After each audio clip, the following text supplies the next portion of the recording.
What's going on, guys? All right, so for months now, I've been getting many questions about AR-15s and different parts on AR-15s and accessories and red dots and how to set up an AR-15 because it's 2020. And yeah, I know we're only 2 weeks out from getting into 2021, but it's been a hell of a year, man. And there have been a lot of new gun owners and a lot of people buying their first AR-15, or a lot of people looking at getting an AR-15 now, given everything that's going on, just not just COVID, but politics, civil unrest, all this kind of stuff. So I thought I'd do a quick little video on how I have my AR-15 set up. Now, this is obviously all personal preference, okay? You set it up the way you want, but maybe this will give some people some ideas. I've had this rifle, not necessarily in this configuration. I started building this rifle back in 2011, and I pretty much got it to where I wanted it, with a couple little accessories or exceptions here and there. Somewhere around 2013, I guess, was when I finally finished, doing all the stuff that I wanted to do to it. Short of, again, things like I added this vertical grip, I don't know when, a couple years ago or something like that. But, so I've been running it like this for a while, and I just kind of wanted to go over what I've got on this rifle and in this rifle and how I've got it set up, just in case it might help anybody with some ideas on, how they want to set theirs up if they've never done it before, or whatever. Right. So start off first, let's look at this right here. These are the magazines that I've got for it. These are HK mags. These are solid steel mags. They are heavier than standard, whether it's P mags or aluminum mags or whatever. But they're very good mags. They're reliable. Now, back in the before times, before COVID and the gun rush and politics and everything else, these were about $60 mags, 60 bucks a piece. I don't even want to think what these things cost nowadays. But they're very good mags. Look, you don't have to run ridiculously expensive mags like these. I got a good deal on these, so, why not? And they are good, reliable mags. Usually law enforcement use, military use, things like that, but they're not restricted or anything. I've got a Fab Defense coupler, so I've got 2 mags on my gun at all times, so I've got 60 rounds at any given time. And that's that. As far as the gun itself, first of all, this is the lower. This is a CMMG Teflon coated lower that I picked up back in 2011 when I first started building this rifle. There's nothing really special about it. It's just a chunk of aluminum. The only quote-unquote special thing about it is it's Teflon coated as opposed to like nitride or melanite or whatever. And I have noticed that the lower on this has lasted longer and been more like scratch and ding resistant than even some like nitride coated lowers that I've had for half as amount of time as I've had this. So it is a good finish. CMMG lowers are a little more expensive, but, and again, given being in 2020 with everything going on, I don't even know if you can find them right now, and if you can, how much they would cost. But at the time that I bought this one, I think it was 80 bucks back in 2011. And it's a good lower. It's a good, solid lower. As far as the furniture goes, this is just plain Jane Magpul MOE furniture that I've had on this thing for years, and yeah, I could upgrade it. I think I put this furniture on back in 2013 or something like that. It's just a coyote tan, and it just works, and it's simple, and that's really all I want. I'm not looking for fancy. I'm not looking for, rails all over the place. I'm not looking for stocks that do whatever, or, this just works for me. It's simple, and I like to keep it as simple as possible. As far as the grip goes, we've got a Blackhawk Ergo grip. Honestly, there are several companies that sell this exact same grip and then import it with their name. I happened to buy this one off of, I don't know, probably eBay or something, and it was from Blackhawk, but this is a very common design. I like this one in particular. It's a little bit thinner this way, a little thicker this way. The finger grooves match my fingers perfectly. It's got good texturing on it, and then the back has a little more meat to the grip right here, which puts more space between the back, the web of your hand, and the trigger. I have longer fingers, so I don't want to like overreach the trigger, so I appreciate a little bit more meat right there. As far as the Vert Grip that I put on, I only put this on a couple years ago. I think it's an RVG, if I remember correctly, from Magpul, and it's got good texturing on here. In fact, I don't know if you can see it in the light. You can see where when I have grabbed it in the past, the texturing on here actually takes off dead skin from your hand, so that kind of needs to be cleaned off. But it's just a good forward grip. It works well when running the gun. I like it. Gives me a good purchase on the gun, and they're cheap. These things are like 15 bucks or, I don't know, 20 bucks or something like that. As far as what we've got here, this is a Spikes Tactical bolt carrier group. Just good, solid bolt carrier group, 158 Carpenter steel. It's staked well, and that's one of the 2 most important components on your rifle. So I wanted to make sure I had a good bolt carrier group in this gun. The other main component is the barrel. This is a cold hammer forged, chrome lined FN barrel. It's 4150 steel, and it works. There's really nothing else to say about that. I've got a good bolt carry group.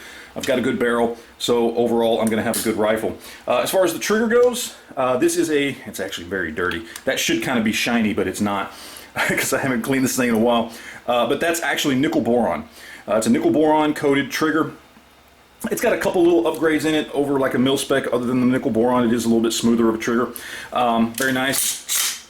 As far as the pull and take up and everything, it's probably about the same pound as a mil-spec trigger, but it's got no take-up and it's just really, really smooth. So it's a nice little upgrade.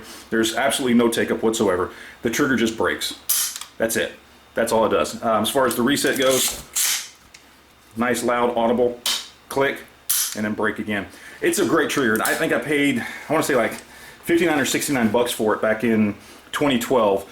Again, who knows what these things cost nowadays. As far as the sling goes, this is just a cheap, like $15 eBay sling. I went single point on this one. I run single point and double point slings, 2-point slings on different rifles. It just depends on this one.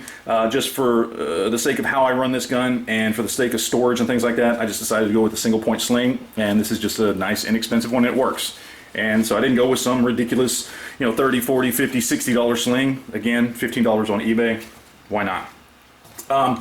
Let's turn the gun around this way. One of the things I actually want to upgrade on this rifle is this. I've been running this Bushnell flashlight for years. I've had it, you see it there, it's just a plain little old flashlight. I think it's only 150 lumens. It works. I'll show you here. I mean, it works. But it's 150 lumens, and there are a lot better lights out there on the market right now. It's like a little $15 light, and I got one of these little barrel clamps to put it on. It works, it's effective, it will illuminate a situation properly, but I kind of want to step up to something that's going to be a little bit more of a defensive tool, i.e. something you can shine in somebody's face that's going to, you know, impair them in some way. This I don't think will do that, at least not very effectively. So it's not a necessity, but I do want to upgrade the light, probably to something mounted here on the handguard. I just haven't done it yet because this works. You know, like I said, it will light up a room, no doubt about it, but it's not really great if you want to use your light as something to kind of incapacitate somebody in some way, you know, blind them in the dark. So I'll probably be upgrading that at some point. As far as this goes, I've got a bad lever on mine. I don't use it. I really don't. Honestly, the bad levers, in my opinion, I put it on a long time ago and I've just never taken it off. You know, they're great if you want to like hold your bolt open like this, and then you can hold your bolt open without having to mess with your paddle over here. So you can do it very easily, just, you know, with your hand here and your hand already ready to go. So it's a little less awkward, like if you need to clear a malfunction or something. And in that way, I think it works, and that's probably the only reason I've left it on. But as far as letting the bolt go forward, I just slap the paddle. That's how I trained, that's how I do it. So I don't really get full use out of the bad lever, but it's there, so take it for what you will. Rear sight here is a Maytech rear sight. It's just a mil-spec sight. It's not anything fancy, it just works. And it goes perfectly in conjunction with my A2 front sight post. It's ready to go. And I just like it. You can set it off in meters and do whatever you're going to do. We have here a fake Badger latch, which works fine. Again, I think I paid 10 bucks for it, maybe 15 bucks for it on God knows what website, probably eBay or something. Had this on there for 5 or 6 years now, and it's never caused any problems. Works very well. I like it. It's a nice little upgrade.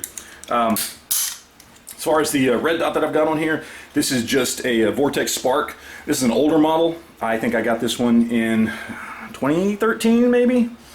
And it just works. I just like it to the point, I don't know if you guys can see how the cap there is dinged in, it's bent.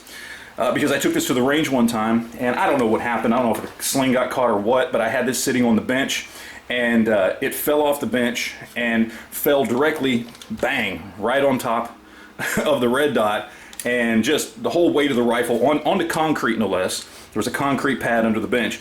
Bang, fell like that, and it didn't lose zero. My Vortex Spark didn't lose zero. It's great. It's a great little optic. So I couldn't be happier with it. I know it's not the fanciest, most expensive, nicest optic on the planet, but it works, and it proved itself when that happened, which was only about a year after I had bought it. So we've got that going for it. Other than that, there's really not a lot going on here. It's a pretty basic setup. Like I said, other than the Badger latch, which I could take it or leave it, it's a simple setup. You've got simple iron sights, simple furniture. You do have an upgraded trigger kit in there. throw a cheap little light on it. Again, it's like a $15–20 light. You know, it's a simple setup, and I think that's the way I like to keep it, is, you know, keep it simple. You know, simple setup, 60 rounds of ammo. Anything goes wrong, you grab it, you go. And that's basically how I have it. So, you got any questions, comments, anything like that? Leave them down below, and we'll talk to you guys later. Take it easy, guys.